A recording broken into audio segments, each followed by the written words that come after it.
Sufficient, எனக்கு இது போதும், உனக்கு போதும்னா ஃபைன். ஆனா மற்றவங்களுக்கு செய்யும் போது என்ன பண்ணுவார்? ஒரு ஏழைக்கு இறங்கும் போது பிதாக்கே நீ செய்கிற மாதிரி என்ற வசனம் போடுகிறது. அப்போ உன்னால செய்கிற உதவி நீ செய்யும் போது அது வெறும் காசு பணம் இல்லை, உன்னோட பெலன், உன் நேரத்தை பிறருக்கு ஒரு காரியத்துல. இப்போ பள்ளிக்கூடத்துல பசங்க படிக்கிறீங்களா, தெரியாதவங்க யாரா இருக்கிறாங்க அவங்களுக்கு கற்றுக் கொடுங்க.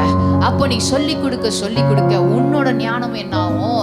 வளர்ந்து கொண்டு போய். we have to learn to be givers. பாருங்க, for the Bible says it's more blessed to give than to receive. அப்படின்னா பெற்றுக்கொள்றதை காட்டிலும் கொடுக்கிறது மேன்மையானது இருக்குது. ஹல்லேலூயா. அப்ப இன்றைக்கு கர்த்தர் உங்களுக்கு, இயேசு கிறிஸ்து உங்களுக்கு ரட்சிப்பை கொடுத்திருக்கிறாரா? அப்ப நம்மள என்ன பண்ணணும்? ரட்சிப்பு இல்லாதவங்களுக்கு இந்த ரட்சிப்பை கொண்டு போனோம். ஆமென். அந்த சுவிசேஷத்தை கொண்டு போனோம், அந்த நல்ல செய்தியை கொண்டு போனோம்.